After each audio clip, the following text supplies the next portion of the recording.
pandangan aku adalah harga komoditas ini tidak akan kembali lagi ke kondisi pre-COVID. Karena harga komoditas ini adalah tempat di mana uang QE-nya Amerika, Jepang, Eropa, dan lain-lain itu bermuara. Dan aku lihat harga komoditi ini tidak akan turun. Jadinya aku lihat batu bara ini akan stay above 100. Kalau stay above 100, berarti akan ada company itu yang dividen yield-nya tahun ini 16%, Ci. Tahun depan masih 11%. Ya, Main nggak banget ini lah. dong. Hah? 2 tahun berturut-turut bagus, masa nggak diapresiasi? Ini yang aku lihat, kalau banyak institusi-institusi seperti pension fund dan juga insurance yang masih punya keleluasaan untuk berinvestasi di saham seperti batu bara, itu mau nggak mau dia akan menaikkan porsinya di sana. Oke. Kita bahas udah batu bara, udah commodity related and export tadi yang katanya Pak Fahrul yang emang dia itu earnings-nya dalam dolar. Spill, Pak Fahrul, spill. Ini Itu teman-teman ada semua mungkin klien menunggu kita, spillan.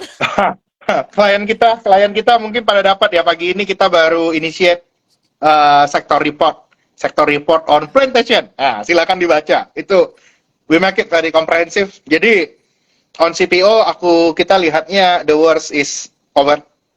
Segala macam regulation hurdle harusnya udah selesai, dan problem yang akan dihadapi oleh masyarakat kita ke depannya adalah harga minyak goreng ini mau nggak mau struktural naik. Kenapa? Supply CPO itu turun gara-gara replantingnya itu very slow di Indonesia dan Malaysia beberapa tahun terakhir. Jadinya supply dari sawit itu akan cenderung turun. Nah, sahamnya gimana? Baca report kita, ada dibahas. Ciri-cirinya sahamnya itu adalah saham yang dimana usia plantationnya masih muda, masih di bawah 15 tahun, masih remaja plantationnya, kinyis-kinyis kalau bahasa anak sekarang ya. Itu apa namanya, masih akan mengalami kenaikan produksi. Sementara perusahaan-perusahaan plantation yang sudah tua, yield-nya akan cenderung turun. Kita fokus di yang muda ini. Upside-nya masih bagus dan secara sektoral masih under on kalau bahasa fund manajernya ini kayaknya Tuh, masih oke ini. ada yang ngomong di komen. Iya, di komen ya. Makanya jangan lupa jadi klien Trimegah, ada lengkap di situ kita bahas semuanya. Dari report dari research report kita ya. Oke, silakan di-download sendiri ya, reportnya dicari itu yang mana yang usia sawitnya masih pada kinyis-kinyis muda-muda. Kemudian kalau yang metal based yang lain ada yang menarik gak sih? Kalau mental base yang lain kayaknya at current cycle it's a bit hard to digest ya, Ci. Sama si China masih ekonominya masih nggak terlalu bagus. Aku lihat kalau kita sih aku cenderung netral aja sekarang. Oke, itu ya. Mungkin sebenarnya kalau plantation ini emang udah lama banget Oh, ini udah tertekan lama gitu banget ya nggak under sih? own. Kalau menurut aku gini, plantation itu the next surprise would only be good things. Oke.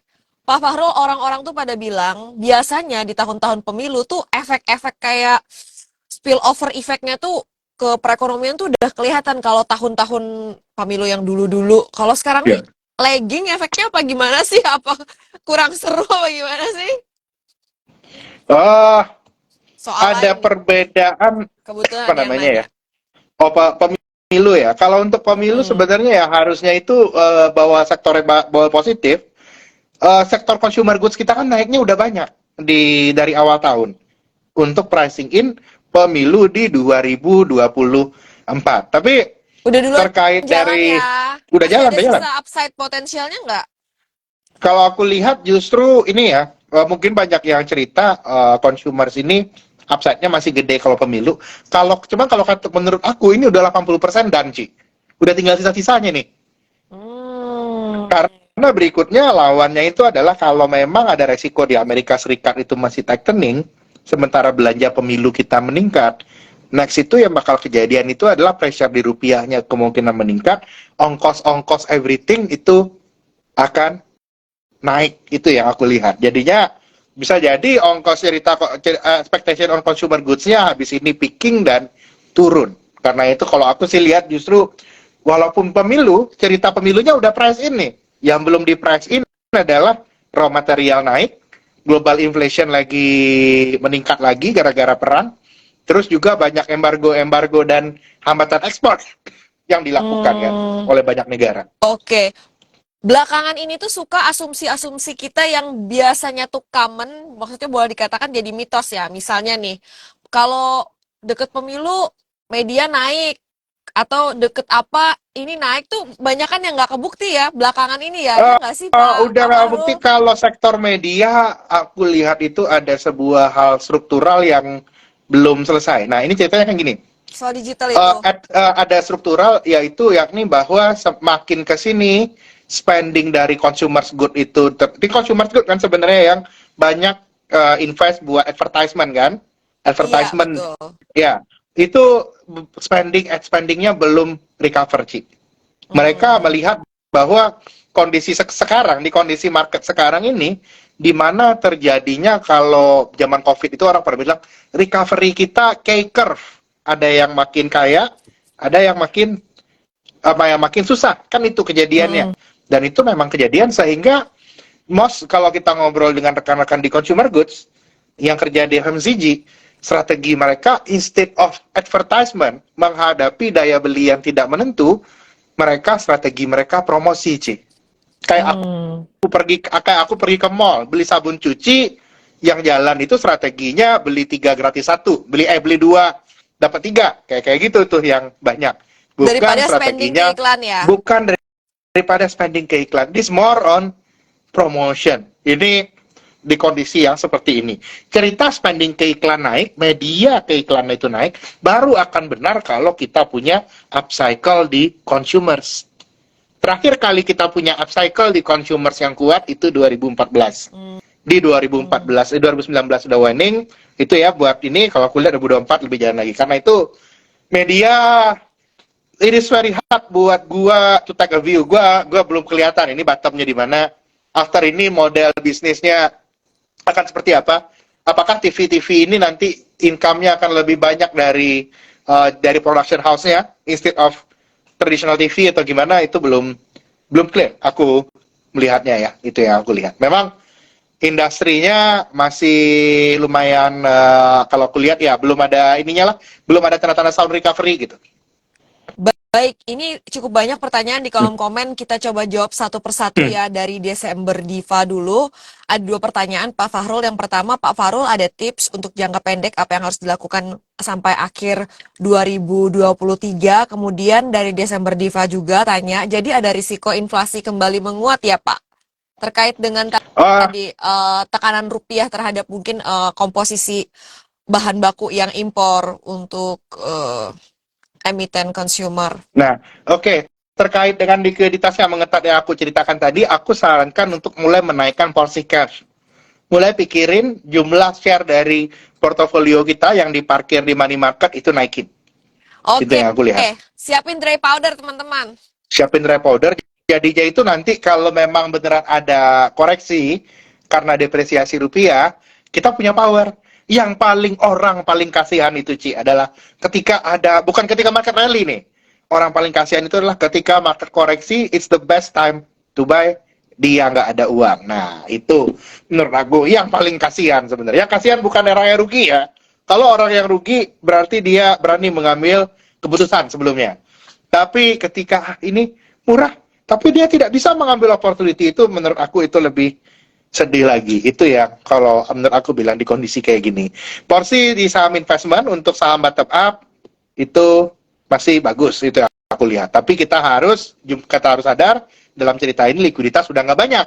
Jadi likuiditas ekonominya udah turun, kita jangan ngelawan Ci. Jangan pernah ngelawan siklus ekonomi, jangan pernah ngelawan siklus moneter. Kalau perlu kita mau menang, we need to be itu pada dasarnya. Itu yang aku lihat, aku sarankan juga pada investor naikin share cash. Terus yang kedua, apakah inflasi akan meningkat?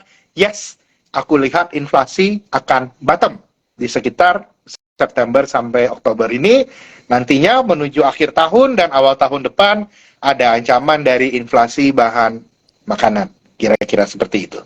Baik, kita lanjutin bahas saham-saham lagi. Dari Jamaluddin, FP, apakah sektor EV akan terdongkrak akibat perluasan kebijakan kepemilikan subsidi EV? Udah mulai berjalan nih ya, subsidi sepeda motor listrik. Gimana nih? Sama tadi ada yang nanya juga, ada emiten yang akan diuntungkan dari kebijakan carbon trading. Eh, Kalau EV mungkin ya beberapa emiten yang sebetulnya sayangnya belum tidak well covered ya. Mm-mm. Beberapa emiten yang saya tidak well cover harusnya dapat benefit itu dari EV yang di apa namanya yang di masyarakat yang apa namanya yang disupport lewat subsidi Mm-mm. oleh pemerintah. Tapi so far kalau melihat size bisnisnya ini permasalahannya di EV ini juga kita belum tahu EV itu yang bakalan stable dan jadi bisnisnya gede banget itu EV yang kayak gimana. It's not clear. Karena itu kalau aku lihat apakah itu sudah bisa dijadikan investment yang bisa naiknya banyak gitu kita targetin beli terus kita expect beggar 3 atau 4 kali dalam 2 tahun ke depan aku lihat belum. Ini masih aku kategorikan high risk. Karena di Spekulatif kalau ya. ini masih spekulatif walaupun di semua masih spekulatif gara-gara industrinya itu masih moving. Ini mau pakai baterai energi apa aja masih fluid loh Ci. Sekarang aja itu ada ceritanya itu mobil hidrogen itu kan berikutnya yang dibahas. Jadinya aku sih lihatnya ini bukan something too bad. Yang kalau menurut aku kalaupun mau invest di situ share-nya jangan tinggi-tinggi, yang kecil aja. Invest pada hal yang benar-benar kita tahu dan bisa kita yakinin. Kira-kira seperti itu. Oke, kemudian kalau soal carbon trading ini kayak gimana? Akan mempengaruhi emiten yang mana nih, Pak Fahro? Ini nanti aku ada sesi lain ya. Kita bahas Sesi carbon lain kan tradingnya. ini kita soal rupiah. Kita lanjutin lagi, Bang Fahrul. Kalau kita Ya. merhatiin harga emas nih ya, ini mungkin karena rupiahnya yang melemah ya. Jadi harga emas sekarang kan udah nembus 1 jutaan nih. Ini tuh Ya. kalau dulu kita ingat harga 1 jutaan tuh kalau harga emas global itu nembus 2000 USD per troy ounce. Kalau sekarang Ya. belum nembus 2000 aja udah 1 juta nembus di rupiah. Iya, gara-gara rupiahnya melemah. Tapi kalau on gold, aku lihat itu kayak gini sih. Kalau aku lihat on goldnya sih bukan waktunya nyimpen gold ya. Ini kita harusnya udah mulai waktunya profit taking kalau aku lihat. Jadi nanti kalau Hmm. seandainya, jadinya itu kalau jualan gold ini jadinya gold ini pedang-pedang apa namanya itu kita sebenarnya punya ekstra ya. Kita dapat untung dolarnya, dapat untung goldnya juga. Jadinya nanti aku saranin sih kalau ada depresiasi rupiahnya intens, mungkin rupiahnya 15.500 atau naik, aku lihat itu udah jadi waktunya untuk trimming position di gold. Nanti kita akan cari lagi waktu selanjutnya untuk beli gold. Aku lihat. Berat- Satu lagi positioning gold ini sudah crowded trade. Aku udah nggak ngerasain ada upside lagi di sini. 2000 2100 itu udah paling banyak kalaupun naik. Udah nggak enak lah pada dasarnya kalau aku lihat gold ini. Belum waktunya lagi. Oke, belum waktunya lagi untuk gold kayak gitu ya. Ya. Baik, kita cari pertanyaan lagi dari teman-teman semuanya. Ya, Effendi Lu Chunwan, betul, raise cash dan buy bila IHSG koreksi. Berarti misalnya nih, ada di portofolio teman-teman dalam status floating profit. Kalau kayak gini, apakah kita perlu manage ekspektasi? Maksudnya mungkin nggak, ini kan situasinya nggak, maksudnya bukan market yang lagi rally atau kayak gimana. Kita perlu batasin ekspektasi untuk target price kita juga atau gimana sih Pak Fahro? Oh iya benar, menurut aku fair kita di kondisi sekarang udah mulai batasin. Hmm, oke, Habis oke. ini kalau kita cek earning estimate di Bloomberg dan ekspektasi analis, kalau kemarin-kemarin itu kan revise up. Mm-mm. Kalau habis ini aku lihat tren revise up-nya bakal selesai dan akan mulai revise down habis ini. Itu ya aku lihat. Oke. Ekspektasi terutama on cerita election itu lumayan gede. Lumayan tinggi. And usually at any kind of investment, expectation kill. Karena itu menurut aku kalau yang udah naiknya banyak, ya ini juga IHSG kan udah hampir this new high kan. Mm-mm. Aku lihat mungkin waktunya mungkin seminggu 2 minggu lagi masih ada kemungkinan IHSG naik. Tapi at current cycle, aku sarankan mulai trimming. Yang udah cuan di trimming. Mulai waktunya kita review portofolio. Baik, nih udah pada nanya soal gold nih ya dari Susan Nalan, gold kapan waktunya? David Luman Gaul juga kapan timing buyback gold? Oh, tahun depan kira-kira. Kapan itu buy gold? Ketika orang udah mulai bahas pemilu Amerika Serikat, Bapak. Nah, Hmm. Amerika Serikat pemilunya November. Nah, itu tarik aja berapa bulan, kayaknya Mei, Juni, Juli, kita udah harus mulai liatin gold lagi tuh.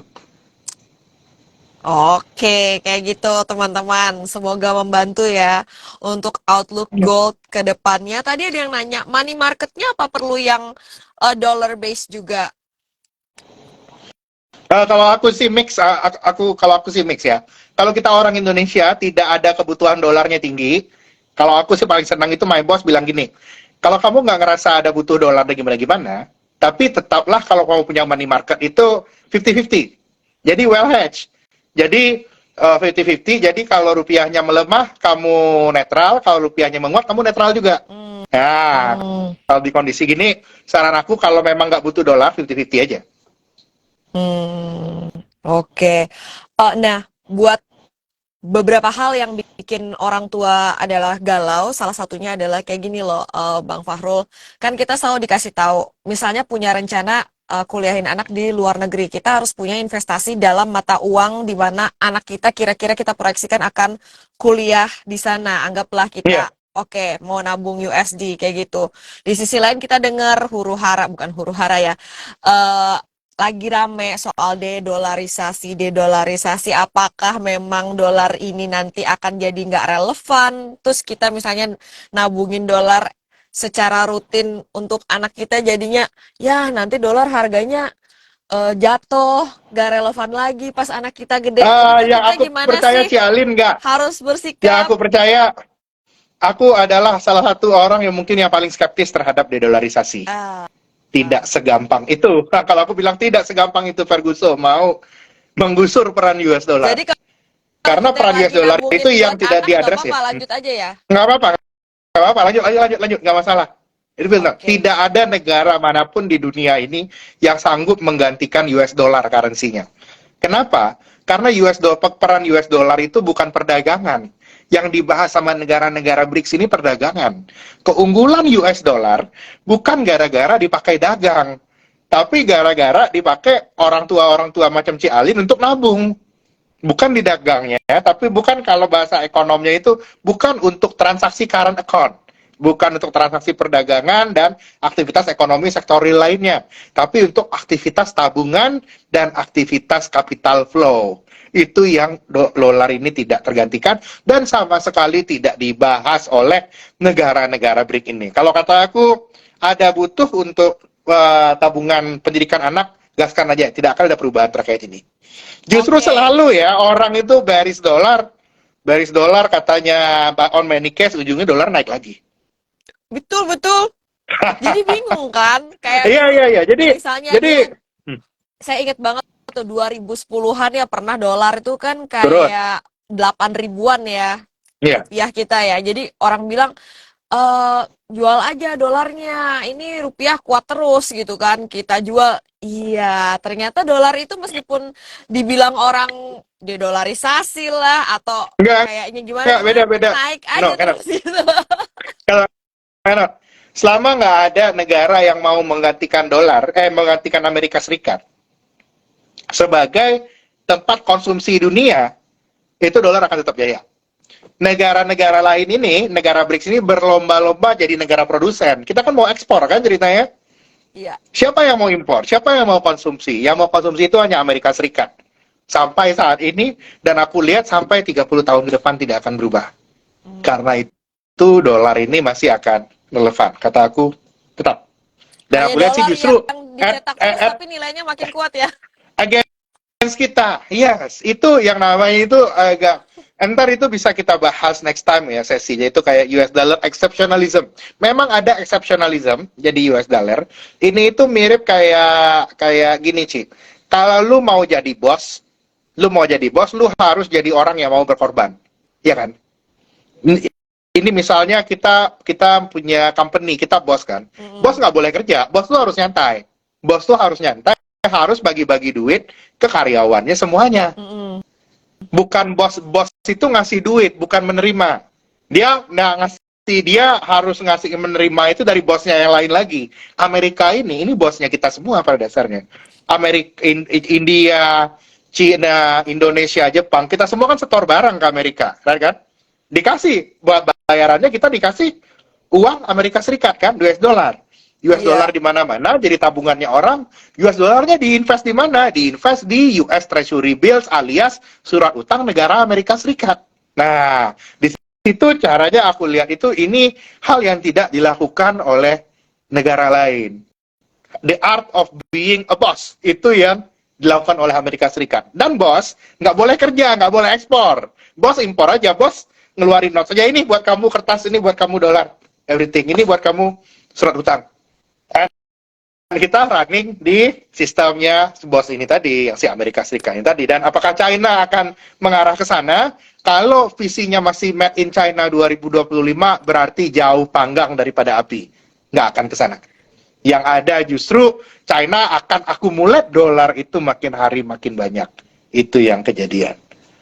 Iya, karena juga yuannya kayak extreme capital control juga ya dari Iya, pemerintah benar. China. Untuk bisa jadi kayak Amerika Serikat, harus mau membuka diri. Ya kan? Kan ya Pak ya, mau membuka diri akan opportunity baru. Sedangkan kalau China masih strict capital control. Iya, kayaknya Jadi nggak kan, ada soalnya mata uang lain yang kayak bisa diakumulasi dalam jumlah yang begitu besar dan beredar dalam dalam jangka jumlah yang pendek. begitu besarnya ya. Benar, dalam Iya. jangka pendek ini Calin cari ke bank manapun di Indonesia nih. Kita misalnya ekuivalen 50 juta dolar nih. Aku minta ini malam ini telepon bankirnya, pagi ekuivalen 50 juta dolar, cariin aku yen atau cariin aku yuan. Aku yakin itu treasury semuanya text time dulu nyari barang. Tapi kalau kumpulin aku 50 juta dolar immediate besok langsung ada. Oh ya langsung. Begitu kita call langsung ada. Di currency lain nggak bisa. Karena dolar ini dibiarkan free float ke seluruh dunia. Ini nanti kita kalau bahas ini bisa jadi satu sesi sendiri nih, Ci. Ini menarik soalnya. Betul, betul. Yeah. Saya soalnya habis presentasi juga, katanya ekonom-ekonom emang kayak still decades away lah dari apa yang digembar-gemborkan dedolarisasi saat ini. Memang yang paling rasional yang local currency transaction itu ya, Bang Fahrul, bukannya kita lalu Kalau meninggalkan aku dolar lihat sama pun, sekali. ya benar. Kalau aku lihat pun local currency transaction ini will bring new problem loh. Apa tuh Udah problemnya? udah tahu kan yang kejadian di antara Rusia dan India.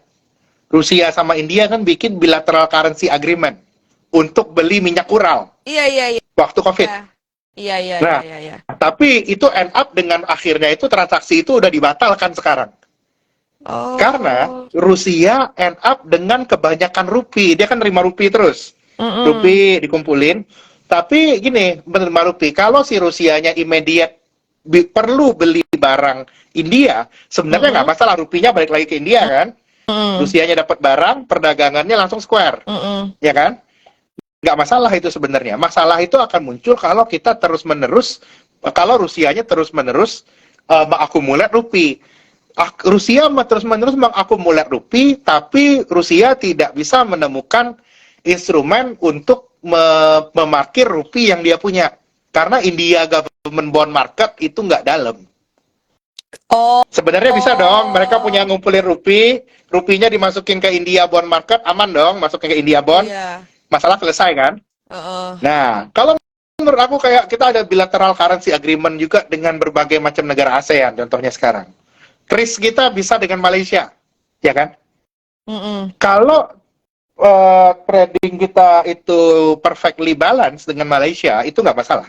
Tapi kalau ada suatu periode 2-3 tahun atau sampai 5 tahun, Indonesia surplus terus-terusan, berarti ringgit kita itu makin banyak, tapi Malaysianya tidak ngasih supply ringgit bondnya cukup, itu akan jadi masalah di kemudian hari, itu ya aku lihat. Nah, nah ini dia nih, yang mau supply currency-nya dan government bond note-nya itu dalam jumlah besar, sebanyak-banyaknya, sebanyak apapun ya market mau, hanya Amerika Serikat. Even Jepang pun nggak bisa kayak gitu, Ci. Hanya Amerika Serikat. Karena itu, perli Amerika Serikat apapun itu ada, barangnya langsung. Itu yang kita lihat. Iya. Negara-negara lain belum. Karena implikasinya seperti ini, begitu kita ngelepasin nih, kayak rupiah, kan undang-undang rupiah soal beredarnya rupiah di luar negeri kan belum ada nih. Mm-mm. Kalau kita biarin rupiah itu bisa beredar di luar negeri, itu implikasinya untuk apa ya? Untuk power terhadap kontrol moneter dalam negeri itu jadi totally berubah. Mm. Bagaimana Bank Indonesia melihat ini? Aku lihat sampai so far sih belum ada tanda-tanda bahwa kita siap dengan implikasi ini, belum ada. Itu yang kita lihat. Jadinya bilateral currency agreement ini pun akan cenderung terbatas, aku lihat. Ini hanya akan menyelesaikan jangka pendek, tapi nantinya kalau ada penumpukan di satu negara, itu problem selanjutnya yang harus dibahas. Itu ya nanti, Ci.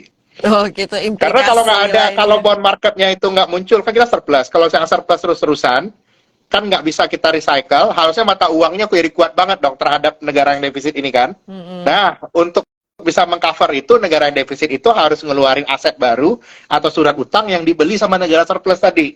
Jadi uangnya balik lagi, exchange rate-nya jadi stabil lagi. Kan itu Mm-mm. sebenarnya yang terjadi di pasar foreign exchange kita kan, di China surplus, China beli US Treasury. Makanya tiap hari itu pergerakannya dikit aja. Ini yang kalau aku lihat itu banyak belum diadres. Ini satu sesi baru menarik ini, Cik, soal dedolarisasi kalau mau kita Iya. bahas nanti ya. Iya betul, menarik sekali saya kira. Jadi memang solusinya juga kan sempet ya Presiden Brasil kayak ngelemparin ide gitu kayak bikin mata uang BRICS aja, tapi bahkan sama teman-temannya di BRICS lain nggak direspon kayak gitu loh kayak Oh, cannot. Ini bakal sulit. Tidak segampang itu. iya Harus ada bahkan yang mau Rusia jadi aja juragan. nggak merespon gitu Iya, benar. kayak mereka lebih Karena itu lebih aku bilang harus ada yang mau jadi juragan. Juragan itu hanya Amerika Serikat. Jepang pun nggak bisa jadi juragan di sini. iya iya karena Jepang Negara itu. apa karena penduduknya udah pada tua itu apa gimana sih populasinya atau Oh gimana tuh Bang iya, Farul? syarat kalau kita bisa jadi anchor currency dan jadi foreign reserve yang paling dominan, ekonomi sektorial kita fokusnya tidak boleh pada produksi lagi, tapi pada consuming. Dan itu size-nya harus enormous. Kan kalau kita lihat ini ekonomi dunia 40% konsumsi itu Amerika Serikat, Pak. 40% konsumsi, 60% produksinya itu di China. Kan itu mereka yin and yang semuanya itu Mm-mm. dibikin di China untuk dikonsumsi di Amerika Serikat. Nah, kalau ada negara yang bisa berubah menjadi large consumer base, itu baru kita bisa percaya negara itu bisa menggantikan efek reserve-nya US dollar. Kapan kita bisa percaya China yuan itu menggantikan US dollar? Kalau China sudah berubah menjadi consumption driven economy yang sampai saat ini mereka struggling banget. Kan lihat kan katanya pemerintah China berusaha meningkatkan kembali konsumsi masyarakat, tapi tidak segampang itu ternyata. Lagi saving mode on ya I think mau penduduknya. benar. Tidak segampang itu, nggak segampang. Itu banyak faktor, nanti bisa kita bahas. Ah, banyak yang kita bisa bahas nih sebenarnya Evergrande juga ya. Iya. Oh, oh, oke oke. Jadi buat closing statement nih kita tinggal 2 menit lagi sebelum berakhir IG Live ini teman-teman semua. Thank you ya untuk pertanyaannya. Ada yang nanya redenominasi rupiah mungkin nih nanti itu kesempatan yang lain juga karena panjang kalau dijelasin ya Bang Farul. Iya, benar. Itu ada di pipeline, cuman sepertinya bukan prioritas jangka pendek sih. Ntar ada episodenya itu, redenominasi. Oh, betul betul. Pesan-pesan untuk teman-teman semua investor dan trader di market nih, Bang Fahrul terkait Nah, dengan mungkin pesan pelemahan rupiah. untuk trader dan di market, aku hanya pesankan selalu keep evolve. Selalu berubah, selalu baca, selalu belajar. Karena tiap tahun pasar itu selalu berbeda. Apa yang permanen dalam kehidupan ini adalah perubahan. Dan yang survive adalah mereka-mereka yang selalu ready untuk berubah dan menyesuaikan diri. Stay healthy, keep invested. Wah, keren banget. Terima kasih Bang Fahrul. Halo, Kak Michael yo. Ya, halo Pak Emi, apa kabar? Thank you teman-teman semua yang udah bergabung di perbincangan kita di KBR pada hari ini. Terima kasih Bang Fahrul, sukses, sehat selalu, keep invested, stay cuan pastinya. Wah, ini ada nasabah gede nih, Pak Hardi nih. Halo Pak Hardi. Halo Pak Ardi, apa kabar Pak? Baik, sampai ketemu lagi. Terima kasih teman-teman. Iya, Nanti kita bahas sampai ketemu episode yang lain lagi. bersama.